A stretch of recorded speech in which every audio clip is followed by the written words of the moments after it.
Welcome to the 9th in my series of video articles on how to write short stories. In this article we're going to look at The Solution Story by Damon Knight. Now in this book, Creating Short Fiction, Damon Knight, who was a science fiction writer and a writing teacher, laid out 6 different types of story.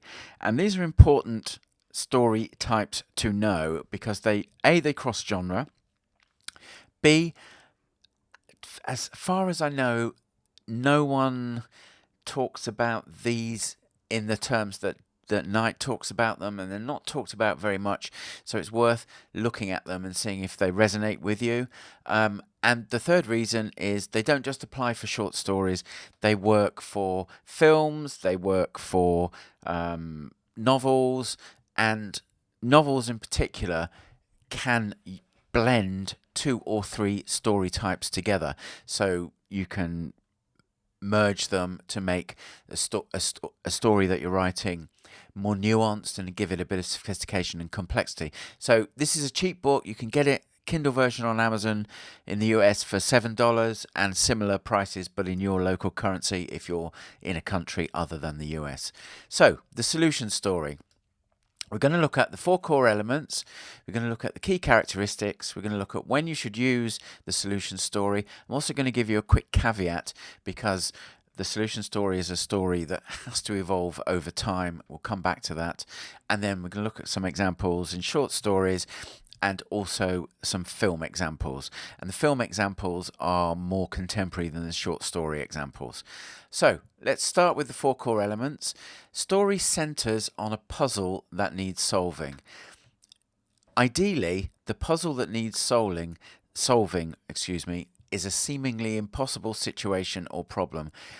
And the harder that the problem is to solve, the more satisfying it is when the solution will be revealed at the end of the story. You can have clues and foreshadowing, which helps readers anticipate the solution, and then the resolution of the story is when the solution is revealed. So key characteristics, the reader gets intellectual satisfaction from having this key dramatic question answered. What is the solution to this seemingly impossible problem? Stories often involve detective work or problem solving to reach the solution. Tension is created by the apparent impossibility of the resolution, and clever or unexpected but not illogical solutions create reader satisfaction. So when should you use this story type? If one of the author's primary goals is to try and intellectually engage the reader, this story type is really good for that. For stories focused on problem solving, the solution story works really well. When the how is more interesting than the what or the who, that's a good indicator that the solution story is the type that you want. Yes, you have characters in these stories. Every story is about people. Even in the famous Bradbury story, when the people are missing, the story is still about people. In this case, it's about missing people. So you always have characters and there'll always be things going on. But when the how is the more interesting element for both the writer and the reader, then solution story is what you want to use. And it's also good for readers who enjoy participatory puzzle solving. So let's just quickly look at the caveat. Now, the solution story is a story type that has to evolve over time as audiences become wise to that. If you go back 50, 60 years, the primary example of this solution type story, especially in short stories, was what's now known as the locked room mystery, which is where a detective gets 10 people or 6 people or 8 people, one of whom has committed a murder, and they're all locked in the room together, and he has to solve the problem of who was the murderer. You don't see those kind of stories much anymore. A good way to create new solution stories that the audience haven't seen before is to take advantage of things like technological change or societal changes to position solution stories within those frameworks, because then they're almost by definition very new. So there are new solution stories occurring all the time. We'll look at some, especially when we get to the film examples. Here's some short stories examples, And these are all classic short stories. Pedestrian, Ray Bradbury, The Purloined Letter by Edgar Allan Poe, Then There Were None, Agatha Christie. The solution story was quite prevalent in the time period that Christie was writing, and that's the real Agatha Christie, not the AI BBC invented Agatha Christie. And The Invisible Man by G.K. Chesterton, another one at the same kind of time frame of Agatha Christie. If you want to see the solution story used in more contemporary short stories, check out any issue of Alfred Hitchcock or Ellery Queen magazines. You can get those on Amazon for your Kindle, and they're pretty cheap, and they're always worth having a read. Every 6 months or so I buy an issue just to have a read and see what kind of stories are being submitted and published in these publications. Let's look at some examples in films. Ocean's 11, and that's a remake. So there was one in the early 60s, I think, and then you've got the one with George Clooney and Brad Pitt. They've got the problem that they have to solve is to rob the casino. Seemingly impossible. I won't tell you any more in case you've not seen it.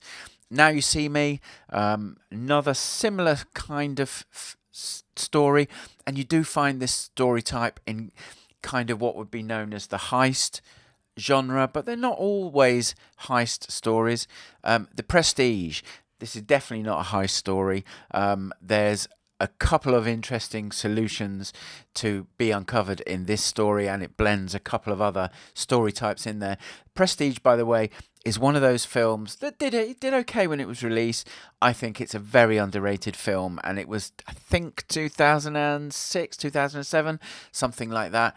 I think if you find it on one of the streaming services and watch it if you've got nothing to do, I think you'll enjoy it, especially if you like thrillers and movies of that ilk.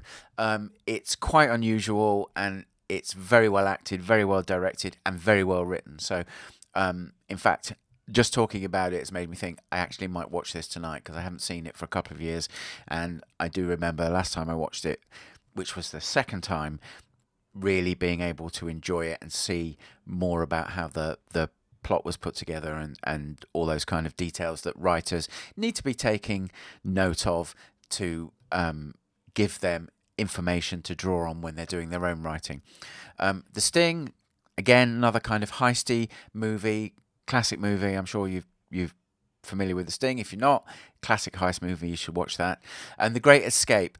I put this in because again, the genre seems to be, it's like some kind of military film, but the fulcrum of the film is on solving the seemingly impossible problem of how can they get hundreds of POWs to escape from the highest security prison that the Germans have put together in World War II. There's one film that I didn't put on here, I thought about, and as I started to dictate or read from the slides and add my thinking to the slides, is The Martian, the film with Matt Damon, where, and again, you think, oh, that's a science fiction film, how does that fit in?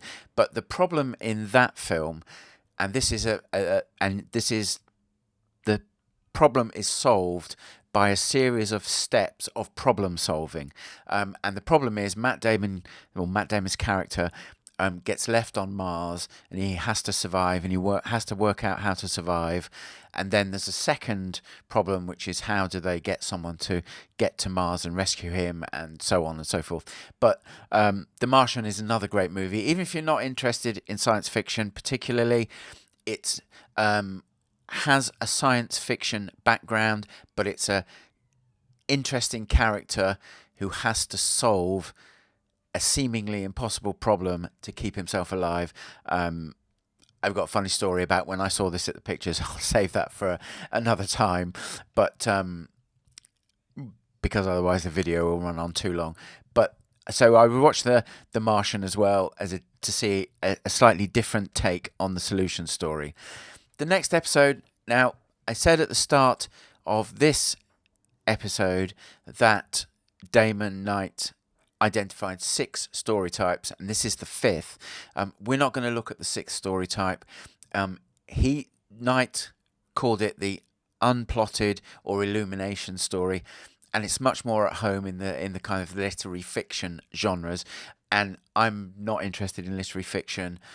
If that's your bag, I would check out either George Saunders's book.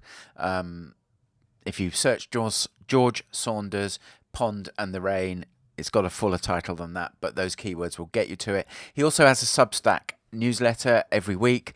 Again, if literary fiction, literary short fiction is what you're aiming to write, you should check both of those resources out. What we're actually going to look at in the next video article, and the next article in this series, is we're going to start looking at story models and how they apply to short stories. Now, we will get into different types of writing, whether it's outlining or discovery writing.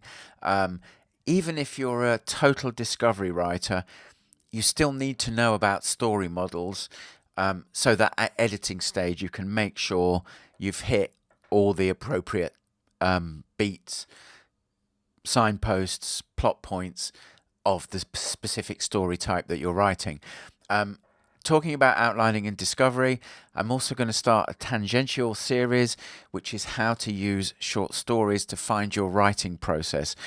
This will be, I think, an interesting separate series. It's very related to what we're talking about and how to write short stories, and it was going to be in this series, but I thought it actually is such an important topic, it deserves its own mini-series, if you like. And I believe that most writers can use short stories to short-circuit the discovery of what kind of writer they are, how they write, and